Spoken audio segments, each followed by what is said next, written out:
토요일인 내일은 전국이 화창하겠지만 아침에는 다시 기온이 큰 폭으로 떨어지겠습니다.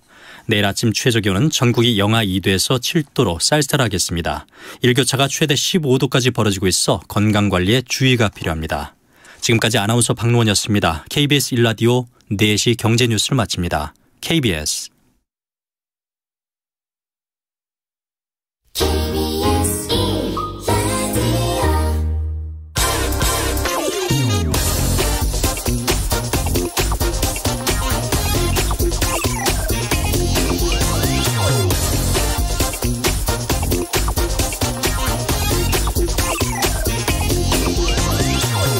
지난해 5월 1,500원이었던 주가가 11월에 82,400원, 6달 만에 무려 55배가 뛴 기업이 있습니다.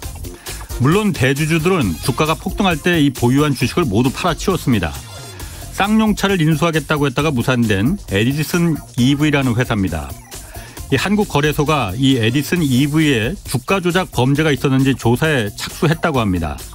애초에 쌍용차를 인수할 능력도 또 의지도 없었는데 오로지 주가 부양이 목적이 아니었는지 들여다보겠다는 겁니다. 쌍용차 인수가 무산된 뒤 에디슨 EV의 주가는 폭락을 거듭하다 11,000원에서 거래가 현재 정지된 상태입니다. 따라 들어간 소액 투자자들만 10만 5천 명에 달합니다. 어느 주가 조작이든 소수의 꾼들이 가져가는 천문학적 수익은 멋모르고 따라 들어온 수많은 개미 투자자들의 손실로 이뤄집니다. 그래서 자본시장의 근간을 뒤흔드는 중범죄로 주가 조작을 규정하는 것이고, 그래서 아주 강력한 일벌 100개의 처벌이 필요합니다. 네, 경제와 정의를 다잡는 홍반장, 저는 KBS 기자 홍사원입니다. 홍사원의 경제쇼 출발하겠습니다. 유튜브 오늘도 함께 갑시다.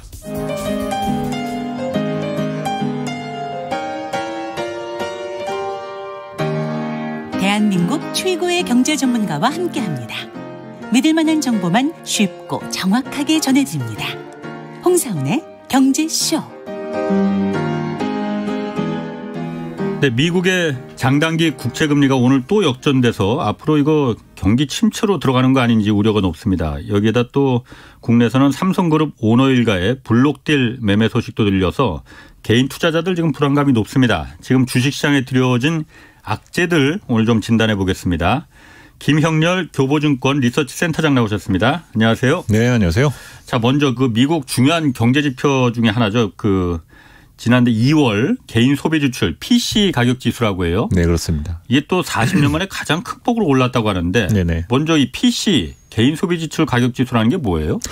우선 지금 연준이 가장 신경 쓰는 지표입니다. 그래서 지금 미국민들의 어떤 실질 소비 동향을 점검할 수 있는 내용이고 여기서 이제 그 식료품과 그리고 에너지를 제외한 이제 근원 PCE가 있고요. 네. 그리고 이제 일반적으로 모든 것들을 다 포함하는 이제 PCE 등이 나눠지게 되어 있는데 이 지표가 최근에 약 6% 후반까지 그리고 근원 PCE도 5% 이상 상당히 이제 급등을 하게 됐는데요. 그러니까 얼마나 많이 소비했느냐 이걸 말하는 거예요. 그렇습니다. 그런데 이제 뭐 시장에서 이제 40년 만에 가장 높은 수준이다라고 얘기를 하고 있는데 40년 만이라고 그러면 이제 80년대 초반인 거지 않습니까? 그렇죠. 1980년대. 그러니까 미국도 한때는 5%에 가까운 성장을 하던 시절이 있었어요. 아, 그런 시절이 있었어요. 그렇습니다. 그래서 지금 뭐 항상 언제나 선진국이었다라고 생각을 하시겠지만은 미국도 80년대 초중반만 하더라도 4% 5%의 경제 성장을 이뤄내던 시기가 있었습니다. 근데 그러다 보니 당연히 소비의 근간을 가지고 있는 미국 경제의 물가가 뭐 6% 7% 가는 거는 있을 수 있는 일이었죠. 그런데 지금은 그렇지가 않잖아요. 그렇죠. 지금은 선진 경제가 뭐 잘해야 3% 성장을 할까 말까인데. 그럼 선방이지. 그렇죠. 근데 지금 물가가 무려 6%까지 나오고 있다. 이런 얘기를 접한다라는 것은 정말 이제 그 여론도 상당히 좋지 않아진다라는 걸 거고 일부 가게의 입장으로는 내가 원하는 만큼 소비를 못한다. 근데 그에 대한 대상이 먹는 거가 될 수도 있다라는 거예요. 이제 그러면은 항상 이런 근원 PCE 같은 경우가 불안정해지게 되면 미국 같은 나라의 경우 뭐 이제 범죄율도 올라간다라던가 좋지 않은 사회적 지표 등이 이제 시장에서는 등장을 하게 되는 거죠. 그러니까 물가도 지금 그 2월 달에 7.9%까지 올라서 그렇죠. 뭐 그것도 거의 뭐 몇십 년 만에 최고로 오른 거잖아요. 네, 맞습니다. 거기다 네. 소비까지도 이렇게 막 그 계속 껑충껑충 뛰면은 네네. 연방준비제도 입장에서는 어쨌든 그 5월에 지금 기준금리를 또 올리느냐 마느냐 이 결정을 해야 된단 말이에요. 맞습니다. 네. 이때 그러니까 왕창 올리느냐 아니면 조금 올리느냐 네네. 뭐 빅스텝, 베이비 스텝 이렇게도 말하던데. 맞습니다. 네.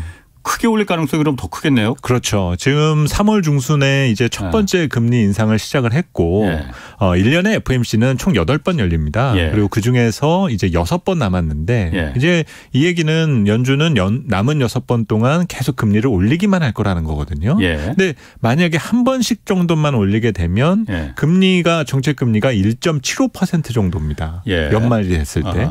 근데 지금 물가가 6%라는데. 그렇지. 정책금리 1.75가 이게 충분한 숫자야? 그럼 실질적인 실질금리는 마이너스죠. 그렇죠. 그렇기 때문에 결국 여기에 강한 메시지를 주기 위해서는 결국 빅스텝.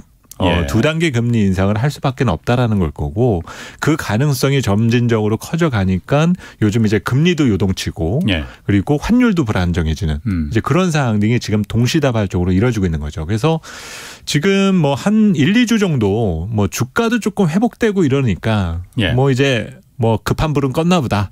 이렇게 생각하실 수도 있는데 전혀 그렇지는 않다는 겁니다. 여전히 시장 경제와 금융시장은 상당히 불안정한 상태에서 지금 시간을 보내고 있다라고 볼 수 있습니다. 만약에 5월에 이제 금리를 4월에는 뭐 없습니다. 없잖아요. 네네네. 5월에 기준금리를 올리느냐 마느냐 미국에서 결정을 하는데 만약에 그때 인플레 물가 상승률이 좀 드라마틱하게 만약 내려간다면 그러면 생각을 바꿀 수도 있는 거예요? 사실 물가의 둔화 속도가 그렇게 드라마틱하게 나오기가 쉽지는 않아요. 그래서 지난 2월 기준으로 미국이 7.9가 기록됐었는데 만약에 월간 비교도 있을 거지 않습니까? 그러면 월간 비교가 연말까지 단 0.001도 오르지 않는다라고 가정을 해도 연말 물가가 대략 한 4% 후반입니다. 그러니까 지금부터 떨어져도 계속 오른다라는 거죠. 그렇기 때문에 드라마틱하게 물가가 둔화될 수 있는 여지는 없고 오히려 우리가 이제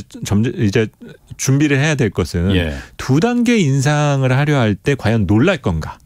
이제 보통 채권 시장에서는 발작이라는 표현도 쓰고 우리가 요즘은 93년이나 94년대를 비교를 하면서 지금 이제 채권 시장이 조금 그런 상황이거든요. 채권 대학살이라는 사태가 있었는데 그때와 지금 유사한 흐름이 계속적으로 당분간은 있지 않겠느냐. 이제 그런 것들을 걱정하고 있는 거죠. 그래요.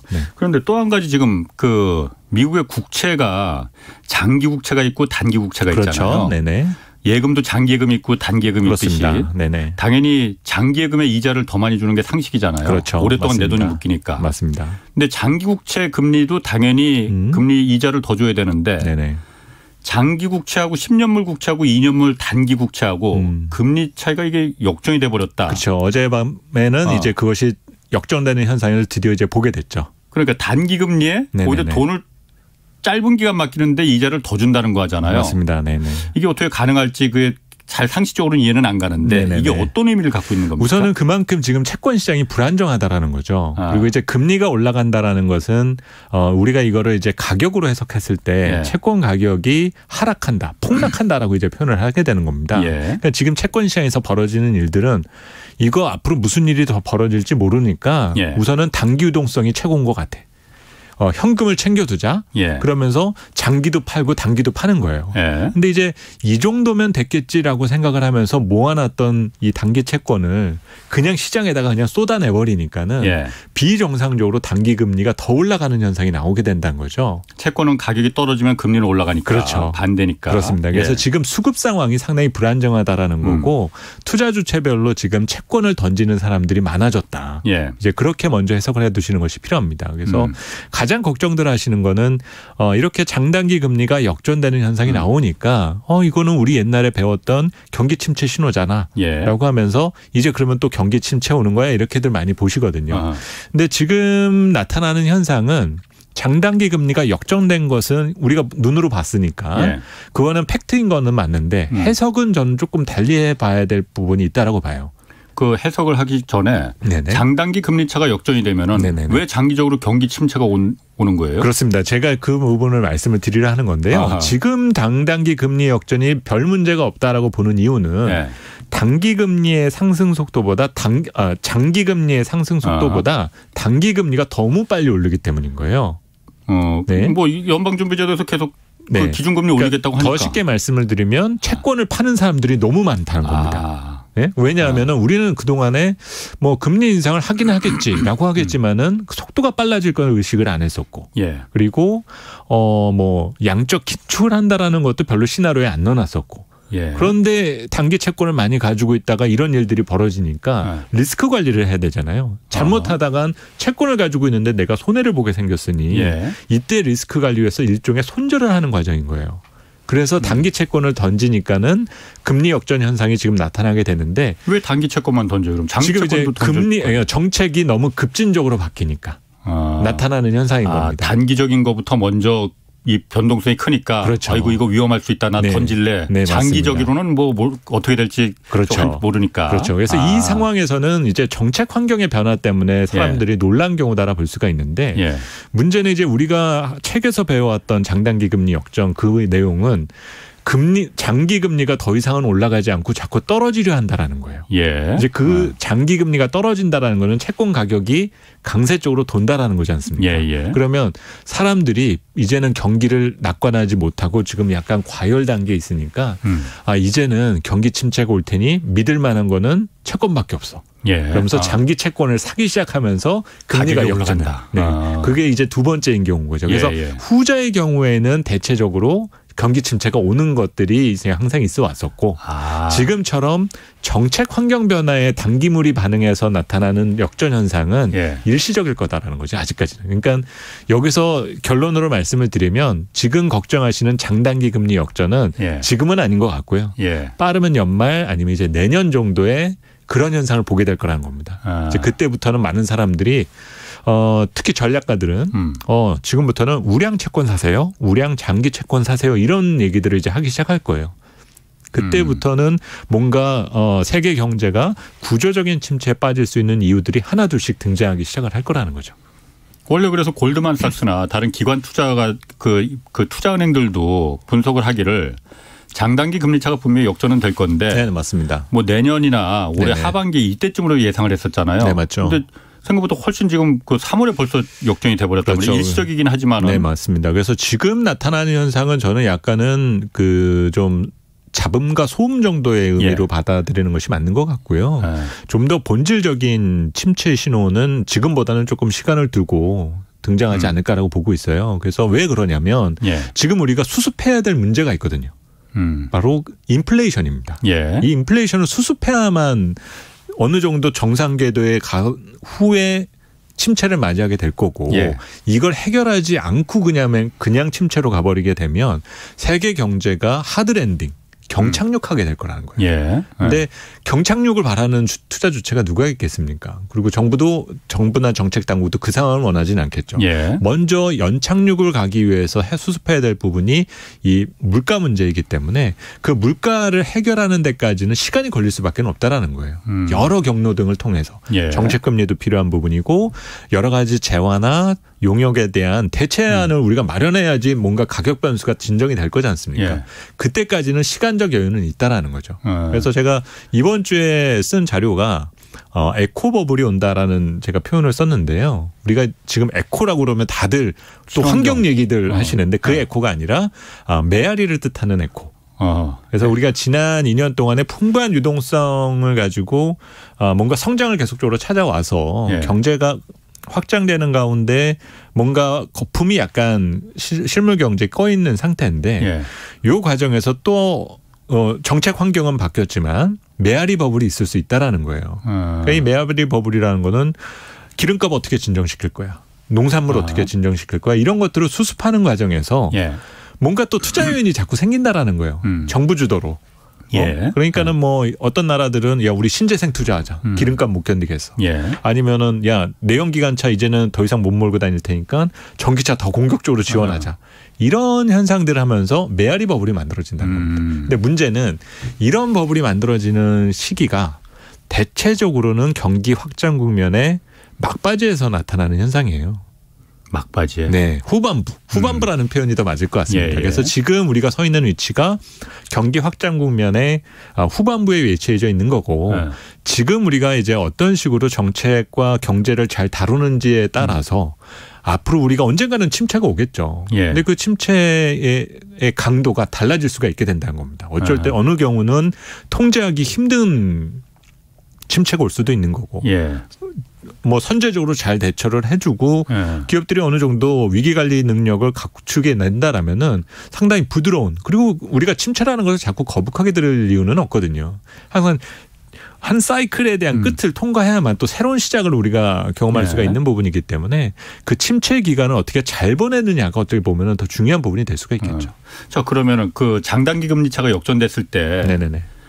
뭐 그 경제쇼 패널 분 중에서도 상당히 많은 분들이 경기 침체가 오는 거는 틀린 적이 거의 없었다. 네, 그렇죠. 분명히 오더라. 맞습니다. 이번에도 그러면은 어쨌든 그 지금 일시적이긴 하지만은 또 올해 하반기에 또 역전이 되고 그러면 어쨌든 장기적으로는 경기 침체가 오는 건 맞겠네요. 그러면은. 그렇죠. 그러면은 제가 이 생각을 해보고 그 어제도 좀 잠깐 이 얘기 나왔었는데 연방준비제도가 어쨌든 금리를 뭐 빅스텝으로 0.5%포인트씩 이렇게 기준금리를 올린다면 그건 바로 단기금리에 직접적인 영향을 주는 거잖아요. 주겠죠. 그렇겠죠. 연방준비제도도 미국 경기가 침체에 빠지는 거를 원하지는 않을 거 아니에요. 전혀 원하지 않죠. 그러면은 장단기 금리차가 지금도 가뜩이나 이렇게 그 막 역전되고 좁혀지고 그러는데 5월에 금리 올려야 되는 시기가 왔을 때 고민이 되지 않을까요, 그거? 많이 고민이 되는데 사실 그에 대한 준비가 지금 되느냐가 약간 중요하거든요. 근데 그 신호가 조금씩들 보인다라는 거예요. 대표적인 예가 외환시장의 반응입니다. 그러니까 사실 1월 정도까지만 하더라도 뭐 우리 국내 증시에서 외국인에도 스탠스가 상당히 뭐 중립적이었었고 당시에는. 그런데 2월, 3월 지나면서부터는 우리 국내 증시에서 외국인이 자꾸 매도를 한단 말이에요. 그러면서 또 하나 외환시장에서 상황을 보게 되면은 달러와의 강세는 계속적으로 이어지고 있는데 의외로 선진 통화들이 달러 대비 상당히 부진한 상황입니다. 근데 이유들은 있겠죠. 유럽은 전쟁 이슈가 있으니까. 근데 최근에 들어서 엔화가 자꾸 약으로 지금 바뀌어가고 있다라는 거예요. 이 얘기는 쉽게 말하면은 자꾸 글로벌 자본의 돈들이 달러로 몰리고 있다라는 겁니다. 그럼 왜 달러로 몰리느냐? 달러로 표시된 걸 갖고 싶으니까 달러 쪽으로 자꾸 돈을 쌓아두는 거거든요. 그러니까 이들이 그러면 사고 싶은 것이 뭐냐 생각을 해보면 결국 빅스텝이든 양적 긴축이든 뭔가 조정을 하게 되었을 때 글로벌 자본은 결국 기승전 미국으로 도착을 하게 될 거다. 그러면 그 우선순위가 먼저 장기 채권이 될 거고 그다음에 시장이 조금 변동성이 커지고 나온 이후에는 뭐 주식도 해당이 될 수도 있겠지만 순서적으로 봤었을 때는 현재는 그렇게 달러 표시 자산에 대한 비중을 넓히고 싶으니까 지금 그 5월에 대한 어떤 준비를 어느 정도는 이미 시작했다라고도 볼 수가 있겠죠. 5월에 대한 준비를. 사실은 그래서 어제도 이제 최백운 건국대 경제학과 교수가 나와서 뭐 그런 얘기 하면서 사실 좀 색다른 시각의 그 인사이트를 좀 보여주시더라고요. 이게 다 연준이 원래 우리가 그러니까 그렇게 생각했잖아요. 파월 연방준비제도 의장이 작년에 원래 진작 금리를 올리고 했어야 되는데 이게 인플레가 일시적이던 거라고 계속 잘못 판단을 해서 그 타이밍을 놓치고 그랬다 했는데 그게 맞습니다. 아니고 다 미국의 국익을 위한 큰 그림이 숨어 있을 수 있다. 그럴 수도 있죠. 나머지 몇몇 정말 신흥국들 그중에 한국도 들어갑니다. 우선순위에. 맞습니다. 큰 코를 다칠 가능성이 매우 높다 지금. 라는 좀 무시무시한 분석을 내놓으셨는데. 사실 전혀 틀리지 않은 부분인 것이 지금 뭐 우크라이나 전쟁에 대한 처리 문제에서도 그렇거든요. 사실 누가 봐도 지금 러시아에 대한 제재 부분에서 이 서방 세계의 협력 관계가 좀 더 강화돼야 될 부분 등이 있는데 유럽 국가들의 스탠스를 보게 되면 의외로 중립적이에요. 근데 이제 그들의 입장을 왜 그럴까 생각해 보면 윤리적으로 봤을 때 러시아에 대한 제재는 분명히 앞으로도 계속돼야 되겠죠. 근데 이들에 대한 대안을 생각하려고 보면 생각나는 거는 미국밖에 없다라는 거예요. 근데 미국의 과연 에너지 안보 부분을 미국에게 다시 또 바톤을 넘겨준다? 그렇게 되면 일종의 칼자루를 미국 쪽에다 주게 돼 버린다라는 겁니다. 그러니까 그 상황이 너무 불편한 거죠. 그렇죠. 더더군다나 자칫하다가 그렇죠. 미국이 참전을 하거나 그래 버리면은 유럽 전역이 정말 전쟁에 휩싸이게 되는 건데 맞습니다. 어느 유럽 국가가 그걸 바라겠습니까? 맞습니다. 그래서 사실 얼마 전에도 저희 뭐 세미나 등을 통해서 여러 가지 이제 뭐 그 전문가분들하고 이제 여러 가지 논의들을 하다 그런 얘기도 한번 해본 적이 있었어요. 그러니까 만약에 트럼프 대통령이 지금 연임을 해서 이 사태를 맞이했다면 어땠을까? 와, 그거 재밌었겠는데. 그 한번 난상 토론이 한번 있었거든요. 근데 그랬더니 결론이 어떻게 나왔어요? 첫 번째 나왔었던 거는 처음에는 전쟁 자체가 일어나지 않았을 거다. 첫 번째는 그거가 내용이었었고 그러니까 그 이유는 지금 이렇게 전쟁이 벌어지게 된 부분이 미국이 너무 약해 보여서다라는 거죠. 갑자기 러시아가 강해지지는 않은 거니까. 그렇지. 그래서 첫 번째는 일어나지 않았을 거라는 게 첫 번째였었고 일어났다 하더라도 트럼프는 바로 중국을 끌어안았을 거라는 거예요. 중국을? 네. 그러니까 편갈르기로 가는 것보다는 실용주의나 현실주의로 가면서 관세 부과됐던 거 다 풀어버리고 이 러시아를 고립시키기 카드를 꺼내 들었을 거라는 거죠. 그렇다고 해서 중국이 오케이 그럼 우리 친하게 지냅시다 이렇게 바로 나갈 것 같지는 않은데. 쉽지는 않겠지만 물론 이제 중국도 지금의 상황에서 얻고 싶은 것들이 있겠죠. 그 과정에 지금 시간이 계속적으로 흘러가는 거고 그에 대한 부작용은 지금 글로벌 인플레이션으로 그냥 계속 결론이 나와지고 있다. 그래서 이 문제가 빨리 수습되기 위해서는 가급적 그에 대한 결론의 답이 빨리 도달되어야 된다라는 거겠죠. 재밌는 그 가정이었었네. 네네. 그 엔화 약세 관련해서는 이거 주말 경제쇼 플러스에서 그 최백운 교수와 함께 이걸 다룰 거거든요. 내일. 그렇군요. 그래서 엔화 하락은 사실 근본적인 일본 경제 그 산업 구조의 그 취약성, 약점 이게 좀 문제가 있더라고요. 사실 일본만 놓고 봤을 때는 그런 엔화에 대한 강세에는 좀 비정상적인 측면들이 크죠. 아베노믹스에야말로 큰 패착이 지금 엔화 약세로 고질적인 약세로다가 지금 그렇죠. 모두가 가난해지는 거잖아요. 일본. 맞습니다. 그래서 지금부터는 국민이. 이제 오히려 글로벌 유동성 환경의 변화라고까지도 봐야 될 것 같고. 그래서 그 결과가 어떤 식으로 나오게 될지는 사실 저도 궁금합니다. 알겠습니다. 좀 다음 주제로 넘어가서 그 바이든 행정부가 지금 석유값 휘발유값도 굉장히 올랐잖아요. 지금 2,000원 다 넘어갔잖아요. 엄청나게 올랐죠. 우리도 미국 행정부가 전략 비축률을 역대 최대 규모로 방출한다고 해요. 네네. 또 그리고 오페크 플러스도 5월부터 석유 증산하기로 합의했다고 하는데 네네. 이렇게 되면 좀 어떤 의미가 있는 건지. 사실 이게 얼마나 지금 심각한 상황이냐면 지금 미국의 그 평균 기준으로 갤런당 가격이 4불이 넘어갔어요. 그러니까 미국이란 나라는 갤런당 대략 한 2불 내외 1불 후반이나 그 정도 수준의 기름값을 보였었는데 지금은 이게 4불이 넘어갔다는 거거든요. 간혹 지금 잘 사는 서부 지역 같은 경우는 6불이 넘어갔다라는 얘기도 나오고 있습니다. 그러니까 아주 심각한 문제다라는 건데 이 문제를 수습할 수 있는 부분이 금리 인상하고는 완전히 별개라는 거죠. 그렇죠. 결국은 공급을 늘려야 되는 상황이 왔는데 문제는 공급을 늘리기에는 이해상충되는 부분. 이해상충이라는 표현이 정확한지 모르겠지만은 뭔가 껄끄러운 부분이 있다라는 거예요. 왜냐하면 바이든 정부의 탄생과 또 유로존 국가들의 이 탄소 중립, 탄소 제로 정책과 관련된 부분과 완전히 대치되는 환경이 지금 벌어지다 보니까 정유사들 입장으로서는 나중에 기름값이 어떻게 될 줄 알고 여기다가 또 천문학적인 돈을 들여서 증산을 해. 그거 누가 보전해 줄 건데. 이런 식으로 나온다라는 거예요. 그러다 보니까는 이 산유국들도 말을 안 듣게 되는 거고. 또 그동안에 워낙 저유가 상황에서 재정 적자만이 누적돼 왔었으니까 그냥 우리는 당분간 이 상태도 나쁘지 않아라고 하면서 그냥 기다리고 있는 거죠. 그래서 개인적으로는 이 문제가 수습되는 데는 그렇게 단시간 내는 쉽지 않은 부분이다라고 저희는 판단을 하고요. 동시에 이제 유럽 연합이 내놓았었던 그 탄소 제로 정책과 관련된 부분에 어떤 중장기적인 계획의 수정 여부라던가 그리고 셰일 오일이나 그 관련 에너지 기업들에 대한 여러 가지 지원 여부라든지 이런 것들이 약간은 조금 논의가 되어야만 지금 우리가 지금 걱정하고 있는 에너지 문제에서 조금 자유로워지게 되지 않을까라고 보고 있습니다. 그렇군요. 그 유튜브 댓글에 센터장님 잘생겼다고. 우리 밖에 원래 PD가 잘생겼다는 얘기 절대 하지 말라고 그랬는데 손지창 사촌이냐 이런 얘기도 나오는데 그 손지창 씨하고는 관계 없는 거죠? 전혀 그런 부분은 없고요. 지금 차라리 젊었을 때 이런 얘기를 들었으면 참 제 인생이 편했을 텐데 좀 안타깝습니다. 저도 뭐 차인표 얘기는 가끔 듣습니다. 네, 맞습니다. 아우 쑥스럽네.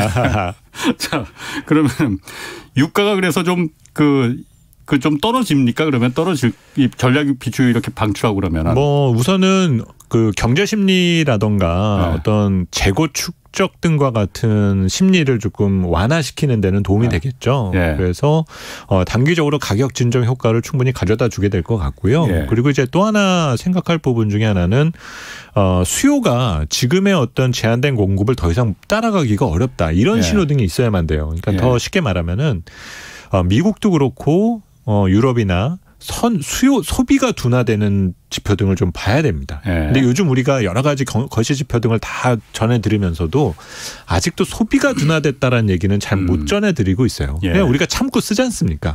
그동안에 보내왔었던 그리고 2년 동안 우리가 소비에 억눌렸었던 측면 등이 있다 보니까 지금의 어떤 가격 변수가 오른 것에 대해서 조금 부드러운 측면 등이 조금 많거든요. 그러다 보니까 그런 유연함이 어떤 소비의 둔화증으로 나타나고 있지가 않은데 만약 이제 실질 에너지 가격이나 어떤 원자재 가격을 조금 더 움츠러들려면 가격에 대한 저항을 받으려면은 그런 요소 등의 징후들이 발견돼야 된다는 거죠. 사람들이 이제부터는 잘 안 사는구나. 그러면 이제 미리 사서 쟁여둘 거가 아니라 그냥 나중에 조금 다운되면 이런 디플레 심리를 자극을 시켜줘야 돼요. 그래서 지금 상반기까지는 우리가 부정할 수 없는 인플레 시대지 않습니까? 그렇죠. 근데 아마 하반기 정도가 되면은 제가 예전에도 한번 자료를 썼던 바이플레이션 아니면 이걸 믹스플레이션이라고 얘기를 하게 되는데요.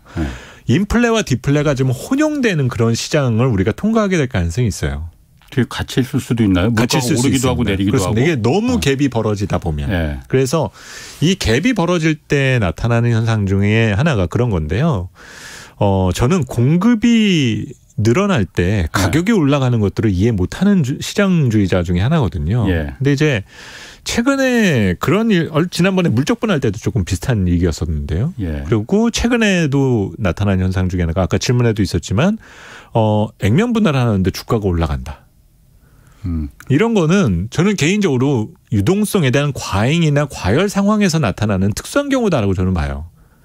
어떤 기업 가치나 어떤 본질적인 가치의 변화가 있지 않은데 사람들의 어떤 가격 심리라든지 어떤 소비 심리에 대한 약간의 트릭이지 않습니까, 사실. 이제 그런 부분에 대한 변화를 줬는데 갑자기 가격 변수가 반응을 한다?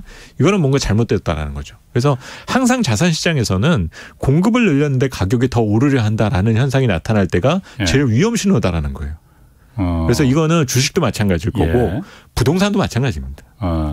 이제 부동산이 그 경기가 꺾일 때 나타나는 신호 중에 하나가 그거예요. 아니 공급량을 늘려놨는데 그 신규 아파트가 너무 어마무시하게 올라가는 거고 그 지역이 사람이 살까 싶은 약간의 의구심이 있음에도 불구하고 유동성이 집중되면서 가격이 반응하게 되는 경우 대부분 이제 그런 경우들이 이제 물량이 거기 매물이 거기서 잠기게 되는 유동성이 그 잠식되는 그런 현상이 나타나게 되거든요. 그래서 사실 지금 에너지나 이런 원자재 상품 시장과 같은 경우는 아직 그 신호까지는 나온 것 같지는 않아요. 그래서 조금 더 이어지는 측면 등은 있겠지만 하반기나 우리가 얘기를 해왔던 경기 침체 시기하고 가까워지게 되면은 상당히 또 거친 가격 조정을 경험을 하게 되겠죠. 근데 그 말씀하신 것 중에 더 전문가시니까 그렇지만 제가 그냥 상식적인 판단에서 봤을 때 아까 액면 분할하면은 그게 왜 똑같은 가치인데 왜 주가가 오르느냐. 그건 오를 것 같아요, 저는. 왜냐하면 100만 원짜리는 한 주에 100만 원짜리는 사기가 부담스럽거든. 그런데 이걸 액면 분할해서 똑같은 가치를 가지고 한 주에 100만 원짜리를 만 원짜리 몇 개입니까? 10만 개입니까? 맞습니다. 이렇게 나누면은 만 원짜리 주식은 나도 들어가서 살 수 있을 것 같거든. 맞습니다. 그래서 실제로 올라가잖아요. 그래서 희소한 가치의 재화나 이런 대상을 분할을 했었을 때는 당연히 이제 대기 수요 자체가 워낙 강하니까 사실 그런 부분이 이제 충분히 소화가 되는 부분일 텐데요. 근데 문제는 우리가 살 수 있는 것들이 많아졌을 때가 문제가 된다라는 거죠. 살 수 있는 것들이 많아졌을 그렇죠. 때. 만약에 이거가 그런 현상이 있었던 거는 괜찮은데 그 비슷한 일들이 다른 자산에서도 또 벌어지게 된다. 그러면 이제 선택지가 많아지지 않습니까? 그러면 매수세가 분산되면서 이제 거기에서 어떤 지속성이라든지 지속력이 약해진다라는 거죠. 그렇군요. 네. 또 하나 지금 러시아가 어쨌든 전쟁 중인데 천연가스 대금을 이제 루블화로만 받겠다. 유럽에다가. 유럽은 지금 절대적으로 러시아한테 천연가스 공급을 의존하고 있잖아요. 네네, 그렇죠. 루블화로만 결제해라. 이제 달러 안 받는다 우리. 이렇게 했잖아요. 이거 무슨 의미가 있는 겁니까? 러시아 입장으로서 설명을 하면은 외환 관리뿐만이 아니라 가격 할인 효과를 글로벌 소비자들에게 알린 거죠. 우리 지금 루블화가 폭락을 하고 있는데 여기에다가 니네들이 필요한 거를 싼 가격에 살 수 있는 기회를 주겠어 라고 선포를 하게 된 거고 사실 소비자 입장으로는 저거 관심이 생기는데 라고 하지만 도의적으로 사실 그런 재화를 살 수는 없는 부분이지 않습니까? 그러다 보면 이제 지금 아직까지는 뭐 표면적으로 내세우고 있지는 않지만 그 뒤에서 러시아와 여전히 교역 관계에 있는 국가들 입장으로는 계속적으로 뭐 루블화에 대한 거래 등을 진행시킬 것이다라고 봐야 될 부분일 것 같고요. 문제는 이것을 암암리에 얼마까지 지속할 거냐가 가장 또 중요한 부분이 될 것 같고 뭐 중국이라든지 아시아 접경 지역에 있는 나라들은 아무래도 그거에 대한 유혹의 저거를 끈을 놓을 수가 없겠죠. 당장 중동이나 미국을 찾아가면은 2배, 3배짜리 똑같은 기름이나 천연가스를 가지고 와야 되는데 여기에서 그냥 욕 한번 먹으면은 싼 거를 내가 할 수가 있게 되는 거지 않습니까? 이제 그러면서 서로 하나의 주판화를 튕기겠죠. 이 계산기를 두드리겠죠. 주판화를 튕긴다라면 무슨 말인지 볼 수도 있으니까. 계산기를 두드리겠죠. 왜냐하면 이거를 했을 때 만에 하나 미국이나 유럽의 제재를 받으면 어떻게 되나. 이제 이런 것들도 고민을 하게 될 거고. 그렇지 않고 만약에 이런 상황을 계기로 러시아하고 뭔가 더 그 결집력이 강해지는 관계가 유지되지 않을까? 이런 것들을 생각을 하게 된다라면 그 카드를 꺼내들 수도 있게 될 거고요. 근데 그에 대한 어떤 선언 정도가 나온 것이지 시장에서는 그게 나오지는 않은 부분일 것 같고 근데 사실 이런 거에 대한 거래가 이루어지는 현상이 만약에 벌어지게 된다면 제가 봤을 때는 그거 역시 지금의 급등한 에너지나 국제유가의 가격을 좀 잡아둘 수 있는데 도움을 줄 수 있을 것 같아요. 잡아두는데. 그렇죠. 그러니까 저쪽에 가면은 싸게 판대는데 이제 그런 것들 상황을 제가 볼 때는 미국도 싫어하실 것 같지는 않거든요.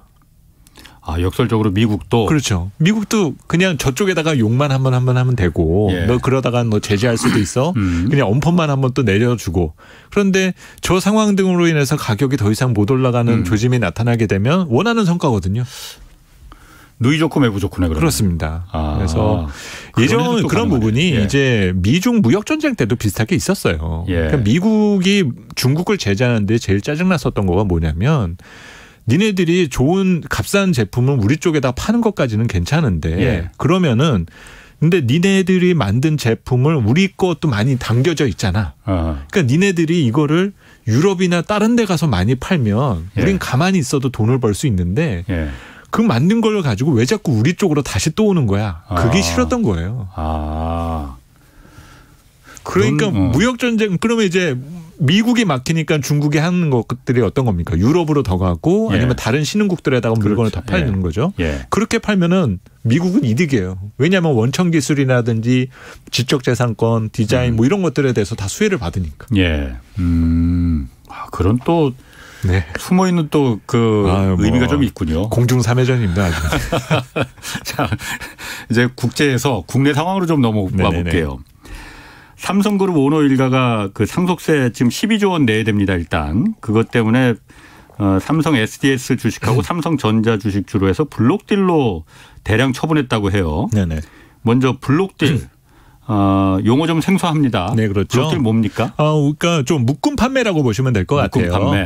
이것을 한 번에 팔면 시장에 내놓으면 그 가격을 떨어뜨리게 되니까 주가가 폭락하죠. 그렇죠. 그렇기 때문에 이렇게 어느 정도의 사이즈가 있는 매물을 적당한 투자 주체들과 서로 매칭을 시켜줘서 가져가라. 그러니까 기관 투자자들한테 그렇죠. 대부분 이제 외국인이나 국내 기관 투자자들에게 그런 식으로 공고를 내서 하게 되고 좀 싸게 줄 테니까 그렇죠. 갖고 가라. 그런 거래가 있게 되면은 한 5% 뭐 내외의 할인율을 줄 테니까 가져가라라고 하게 됩니다. 그러면 이제 그 동안에 삼성전자 사고 싶었었던 주체들이 있을 거예요. 근데 그런 사람들 입장에서 5% 싸게 준다니까 고마워 하면서 그냥 받아가면 되는 거고 또 이들 중에서도 그냥 펀드에 담아두는 주체도 있겠지만은 또 일부는 그냥 받아서 파는 주체도 있을 거예요.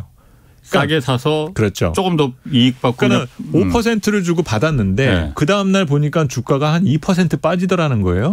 그러면 이제 팔면은 3% 수익이 생기니까 이렇게 해서 그냥 파는 경우가 생기게 되는 겁니다.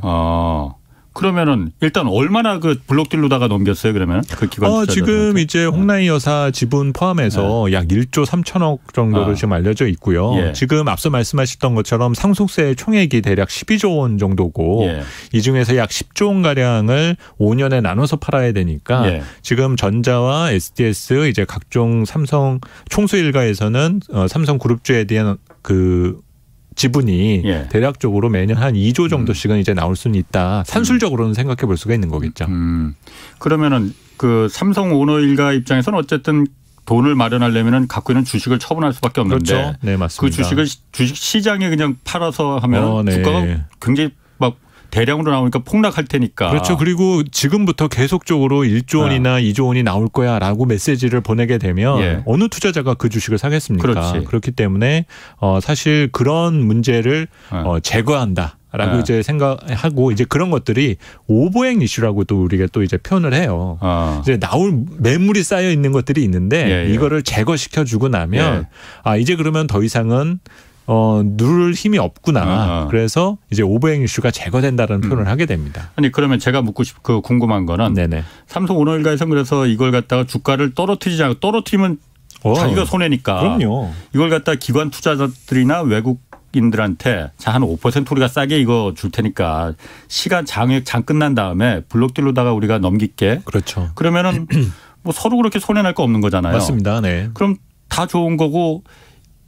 삼성전자 주식을 갖고 있는 사람들이나 일반 투자자들 입장에서는 손해보는 거 있습니까? 손해보는 거가 있다 말할 수는 없어요. 물론 아까 말씀드렸었던 것처럼 단기 투자자가 그중에 섞여 있어서 약간의 그 다음날 매물이 나온다라는 것들에 문제가 있을 수는 있지만 오히려 더 큰 문제가 생길 수 있는 거를 수습해줬다라는 부분으로 우리가 해석한다면 그 상황에 대해서 문제 삼는 것은 좀 잘못된 거고요. 그리고 또 이런 현상이 삼성전자에만 해당되는 것이 아니라 우리나 미국 모든 주식시장이 다 이런 식입니다. 그러니까 여러분도 이제 뉴욕증권거래소를 보면 거기 뉴욕증권거래소에서 막 딜러들이 막 팻말 들고 막 이런 것들에 뉴스에서 보시잖아요. 그분들이 하는 게 그런 일이에요.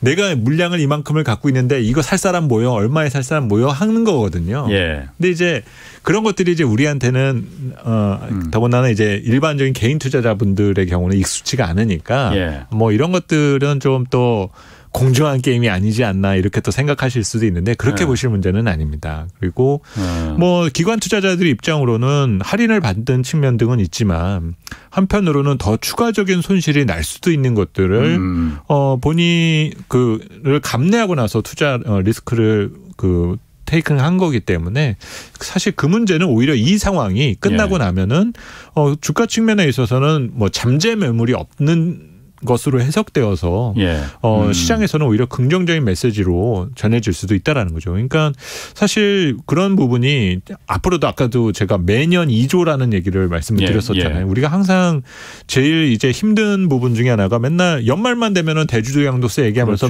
몇 조가 나오네 이런 얘기를 맨날 하지 않습니까? 똑같은 일이 이제 벌어질 수 있다라는 것은 상당히 조금 껄끄러운 부분이 될 수 있고 다행히 이제 우리 대표 기업이고 대표 종목이기 때문에 삼성전자를 비롯한 삼성그룹 주 등에 대한 수요자는 어느 가격선에서든지 존재를 한다라는 거죠. 그런 부분에서는 별로 이렇게 걱정할 문제는 분명히 아니다. 너무 이렇게 좀 현미경 분석을 하실 내용은 아닙니다. 블록들이 그렇게 아주 그 못된 짓은 아니다라는 거. 그리고 뭐 항상 주식시장에서는 장정 거래라든지 시간의 거래라든지 이런 것들이 있어요. 그래서 늘상 있는 일들인 것 중에 하나인 거기 때문에 그 단지 여기에 그 상속세를 내기 위한 지분 정리가 있었다. 이런 것이 이제 뉴스가 된 것이지 기업 가치라든지 주가 판단하는 데 영향을 줄 수 있는 내용이었다라 볼 수는 없습니다. 그러니까 제가 뭐 이걸 물어보는 게 어쨌든 블록딜 뭐 이게 시간 외에 거래하니까는 뭔가 뉘앙스가 불법적인 냄새가 막 나긴 하는데 전혀 그렇지 사실 이게 다 합법적이긴 하잖아요. 그런데 우리나라 자본시장법상에 합법적인 일들로 이루어지는 거래나 행위 중에서도 일반인들의 상식으로 봤을 때는 특히나 저 같은 기자들의 입장에서 봤을 때는 어떻게 대명천지 이런 게 합법일 수가 있지? 라는 부분들 의외로 많습니다. 그래서 좀 이렇게 의심의 눈초리로 보는 거니까. 자, 그러면 또 한 가지 궁금한 게 요즘 댓글이나 이런 거 보면은 삼성전자 주식이 계속 안 오르잖아요. 뭐 그렇죠. 7만 전자 뭐 7만 원에서 계속 뭐 안 오른단 말이에요. 맞습니다. 그게 삼성 상속세 현안이 걸려있기 때문이다. 또 이런 블록딜 현안이 분명히 있을 것이기 때문에 안 오른 것이다. 이런 얘기 있거든요. 그 근거가 있습니까? 사실은 뭐 지금 이 상황에 또 그런 이슈가 있었기 때문에 뭐 최근에 주가 부진한 부분은 그렇게 끌어오시는 경우들도 있기는 하지만 저는 수급이라는 것이 기업 가치에 직접적 영향을 주는 내용은 아니다라고 보거든요. 그렇기 때문에 그 내용은 조금 맞지는 않는다라고 보고 이제 4월이 시작됐기 때문에 곧 어닝 시즌입니다. 그래서 이 어닝 시즌에서 가치 평가가 다시 한번 있어야 될 텐데 그 상황이 가장 중요한 부분일 것 같아요. 그래서 먼저 지금 삼성전자나 SK하이닉스의 올해 지금 예상되는 실적을 알려드리면은 삼성전자는 대략 1분기에 13조 원 정도 13조 원 초반을 기록할 것으로 지금 예상을 하고 있고요. 영업이익이? 네, 그렇습니다. 그리고 하이닉스 같은 경우는 3조 원 초반 정도, 초중반 정도로 예상을 하고 있습니다. 지난해 이맘때 삼성전자가 한 9조 4천 그리고 하이닉스가 한 1조 중반 정도를 기록했었으니까 작년 같은 시간과 비교하면은 1분기 주가는 그렇게 흔들렸는데 생각보다 돈은 잘 벌었어요. 생각보다 훨씬 많이 번 거 아니에요? 많이 벌었죠. 그런데 주가는 왜 이렇게. 재미가 없죠. 근데 이제 왜 재미가 없냐면 지금의 가격이 그렇게 싸다라는 느낌을 안 주기 때문인 거죠. 물론 투자자분들 중에서 삼성전자 9만 원대에서 보셨던 분들이나 하이닉스 12만 원, 15만 원 뭐 여기에서부터 보신 분들이라면 지금 싸졌잖아. 이렇게 생각하실 수 있어요. 그러면 실적과 주가를 한번 비교해서 설명을 드리면은요. 삼성전자와 하이닉스가 가장 실적이 좋았었던 게 2018년 1, 2, 3분기였습니다. 2018년 4년 전에. 그렇죠. 그때는 전 세계 글로벌 기업들이 삼성전자와 하이닉스에 줄을 섰었어요. 반도체 받아가려고. 가격을 올려도 줄을 섰었습니다. 그러니까 초호황기였었죠. 그때 삼성전자가 분기 평균으로 벌어들이던 영업이익이 15조 원이었습니다. 제가 지금 13조 예상한다고 했잖아요. 15조 원이었었고 하이닉스가 그때 당시에 5조 원이었어요. 근데 지금 1분기 3조 원 정만 한다고 얘기하지 않습니까? 그때와 비교하면은 지금 실적이 그렇게 높은 수준은 아니다라는 거죠. 2018년에 비하면은. 그렇죠. 근데 2018년도에 물론 무역 전쟁이나 다른 영향이 있었지만 연초에 가장 삼성전자 주가가 많이 올랐을 때가 얼마였냐면은 5만 5천 원이었습니다. 그거밖에 안 됐었어요. 그러니까 액면 분할을 환산했을 때. 그러니까 지금 주가하고 비교했을 때 절대 비교도 그러니까 한 2만 원 정도가 더 쌌었네. 그러면. 맞습니다. 그리고 당시에 영업이 그렇게 더 많이 나는데도. 그렇죠. 그리고 하이닉스가 8만 5천 원이었습니다. 이제 그러니까 그때 당시에는 무역 전쟁이 나면서 삼성전자고 하이닉스가 주가가 내려가니까 모든 애널리스트들이 이거 너무 싸다고 그때는 진짜 거품 물고 얘기를 했어요. 이건 무역 전쟁 금방 끝날 거라고. 근데 생각보다 데미지를 입었죠. 그러면서 이제 주가가 더 내려가기는 했었지만 지금 상황하고 비교를 해서 보시면 지금 삼성전자 하이닉스 주가가 싸다라는 표현까지 쓰긴 좀 그렇고 적정하다라는 표현까지는 쓸 수는 있다라는 거예요. 저는 비싸다고는 보이지는 않습니다. 왜냐하면 그 반도체 기업들의 지배력이라던가 여전히 수요가 강하다라는 거, 쇼티지인 상황인 것들 이런 것들만 놓고 본다라면은 비싼 영역대에 있는 것은 분명히 아닌데 그렇다고 앞다퉈서 당장 다음 주에 계좌 개설하고 사야 될 정도로 쌓인 위치가 아니기 때문에 예. 지금 이렇게 주가가 무거워져 있다라는 거죠. 거기에다가 요즘 뭐 원화 표시 자산이 아까 첫머리에 말씀드렸었던 다들 달러만 가지려고 그러니까 예. 그런 영향들도 이제 우리 대표 기업들에 영향을 주고 있는 상황이다. 그렇게 보시면 될 것 같아요. 그래서 지금 아까 그 원화 표시 자산보다는 달러 표시 자산으로도 다 몰려가다 보니까 네네네. 지금 국내 주식 시장에서 외국인들이 계속 떠나가고 있잖아요. 맞습니다. 다 팔잖아요. 안타깝죠. 네. 이것도 그러면은 그런 이유입니까 그러면은? 맞습니다. 그래서 사실 1월 달에 폭락할 때는 오히려 외국인이 안 팔았었어요. 네. 그런데 2월 들어서부터 자꾸 이제 매도가 시작되더니 오늘도 예. 한 6조 원 넘게 지금 또 매도를 한 상황인데 예. 이전에 이 방송에서도 말씀드렸지만 우리나라에서 외국인이 너무 많이 갖고 있다라는 거죠. 여전히. 이렇게 많이 팔았는데도 이제 아직도 30%예요. 지분율이. 예. 그러니까 그 영향을 계속적으로 받는 상황인 거고 외국인한테 뭐라고 할 부분이 아니라 외국인이 파는 거는 더 사고 싶은 게 있으니까 파는 거지 않습니까? 한국이 싫어서가 아니라 예. 더 사고 싶은 게 있다라는 거예요. 예. 근데 그게 아까 말씀드렸었던 원화 표시 자산, 그러니까 달러 표시 자산. 예. 그 중에서도 채권을 사고 싶다라는 거죠. 예. 한국에서 그동안에 돈을 벌었었던 글로벌 투자자가 예. 과연 변동성이 큰 한국에 대해서 투자를 하고 싶을까요? 아니면 조금이면 이제 채권 수익률이 상투를 향해서 가고 있는 안전한 미국 채권을 사고 싶을까요? 당연히 미국으로 가죠. 미국으로 가겠죠. 당연히 미국으로 예, 가죠. 그렇습니다. 예. 그래서 똑똑한 우리가 뭐 부동산 시장에서도 똑똑한 한 채라는 표현을 쓰지 않습니까? 예. 그러니까 지금 글로벌 금융시장에서는 그런 똑똑한 자산을 찾기 위한 어떤 변화의 흐름 등이 예. 유동성의 변화라든가 외국인 수급에 영향을 준다라고 보시는 것이 맞습니다. 그래서 너무 뭐 외국인이 왜 이렇게 한국을 싫어하는 거예요? 뭐 모르는 이렇게 숨겨진 악재가 있는 거가 아닐까 이런 식으로는 해석하지 않으셔도 괜찮을 것 같습니다. 그럼 지금 달러 강세가 당분간은 계속 갈 거 아니에요? 그러면 외국인들이 우리 증시에서 그 이탈하는 것도 당분간은 막을 수 없다는 얘기네요. 막기가 쉽지는 않겠죠. 그래서 네. 이 달러가 그러니까 진정이 되려면은 예. 이 달러가 어딘가로 빨리 정착을 하는 과정이 중요한 것 같고요. 그래서 예. 정착이 되고 나면은 그 이후로 좀 어떤 그 차순위 예. 이 대상에 대한 관심 등을 갖게 될 텐데 예. 이제 그러면서 전 세계를 펼쳐보겠죠. 그러면서 어느 나라가 뭐 경기 침체에서 잘 버티는 힘이 있나 그리고 예. 침체 후에 매력적인 곳이 어딘가 뭐 이런 것들을 이제 또 우선순위를 매기다 보면은 거기에서 이제 한국에 대한 랭킹이 결정되지 않을까 그렇게 보고 있습니다. 아까 그 삼성전자고 SK 하이닉스가 영업이익이 아직 뭐 이제 곧 발표는 네, 되는 아직 거죠. 뭐 지금은 애널리스트들 예상치입니다. 예상치인 거고. 삼성이 13조. 네, 13조 초반이고 지금 SK가 3조 원 초반. 네네.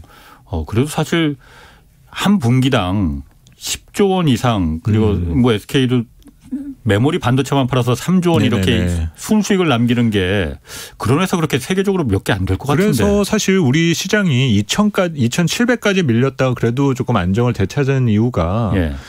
지금 1, 2분기 전체로 우리 상장 기업들의 지금 추정이익이 한 56조 정도거든요. 예. 이게 엄청난 거예요. 사실 56조 수준이라는 것은 예. 작년하고 비교해 봤을 때도 물론 작년보다는 조금 다운은 되지만 예. 이런 실적을 기록하는 것이 쉽지가 않습니다. 그래서 지금 이제 연간 전체를 봤을 때는 200조 원을 넘는다라고 보고 있는 거고 만약에 그런 부분에서 이익만 가지고 나서 만약에 투자 우선순위를 매긴다면 예. 한국은 외국인이 돌아와야만 할 첫 번째 그렇군요. 순위가 될 텐데 우리 뭐 경제 외적인 여러 요소 등이 있고 예. 또 우리 기업들의 변화가 좀 커질 수 있지 않을까 예. 뭐 이런 것들에 대한 걱정을 하고 있는 거죠. 왜냐하면은 이렇게 물가가 생산 비용이 올라갈 때 제조업이 안전하겠어? 그거에 대한 확신을 못 주다 보니까 그렇네. 자꾸 이제 외국인들의 기피 대상이 되고 있다라는 거죠. 그러네. 니네들 지난번에 무역 전쟁 때도 못 버텼잖아. 예. 이제 이런 것들인 거고. 예. 그래도 이제 그분들한테 말씀을 드리고 싶은 그때는 반도체뿐이었는데 예. 지금 반도체 말고도 저희가 팔 수 있는 게 많아졌잖아요. 예. 배터리도 있고 뭐 화학도 있고 여러 가지들이 많이 늘어났으니까 니네들이 모르는 무언가가 있어. 꼭 이거를 말씀을 드리고 싶습니다. 그럼 삼성이나 뭐 삼성전자나 SK 하이닉스 거기는 이제 뭐 서프라이즈 수준을 이제 그 예상하고 있고 다른데 또 어디 그렇게 좋은 실적을 기대할 만한 데가 있습니까? 사실은 올 1분기 실적은 생각만큼 그렇게 서프라이즈까지 나오기는 좀 힘들어요. 그러니까 우리 기업들이 얼마나 지금 생산성을 유지하는 데 어려움을 겪을까 이것을 조금 아셔야 되는 측면들이 있고 왜냐하면 금융 비용이 올라가 있다는 거죠. 금리가 올라가면서 그렇겠네요. 부수적으로 들어가는 돈들이 많아지다 보니까 작년 이맘때는 우리가 회식도 못하고 사람도 못 만났잖아요. 당연히 접대도 없었습니다. 그러니까는 판관비가 뚝뚝 떨어져가지고 실적이 잘 났어요. 우리 기업들의 판관비 차지하는 비중이 얼마나 큰데요. 근데 지금 이런 것들이 정상화되고 하면서 생각만큼은 그렇게 실적이 서프라이즈하기는 조금 어렵고 그나마 조금 기대하는 것들은 최근에 운송 쪽 같은 경우는 그래서 해운이라든가 또 항공이라든가 이런 쪽 같은 경우는 최근에 많이 이제 그 왕래가 물동량이 늘어나기 시작을 하면서 조금씩 나아지는 조짐 등을 보이고는 있다 정도인 것 같고 이번 1분기 실적 시즌의 관전 포인트는 얼마나 더 좋아졌어라는 의미보다 우리 지금 사는 거 힘든데 괜찮아? 그래서 괜찮다라는 얘기만 들어도 대단한 거라는 겁니다. 우리 기업들이. 견딜 수 있겠구나 그렇죠. 하는. 지금 변화하는 여러 가지 거시 환경에 대해서 컨트롤할 수 있다라는 거거든요. 그러니까 이런 상황이 되었을 때 조금 시장에서 투자 환경이 그렇게 바뀌어간다는 거죠. 결국 지금의 상황. 그렇군요. 네, 알겠습니다. 아유, 오늘 말씀 아주 잘 들었습니다. 재밌게. 다행입니다. 목소리도 좋으시고. 지금까지 김영렬 교보증권 리서치센터장 함께했습니다. 내일 오전 11시에는 유튜브로 경제쇼 플러스 업로드됩니다. 이번 주에는 일본 엔화 가치 추락 원인 아까 말씀드린 바와 같이 그거 좀 자세히 알아보겠습니다. 지금까지 경제와 정의를 다잡는 홍반장 홍사원의 경제쇼였습니다.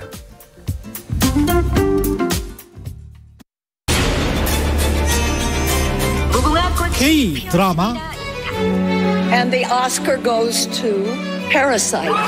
K 무비 K 팝 세계를 뒤흔들고 있는 K 열풍 이제 최경영의 최강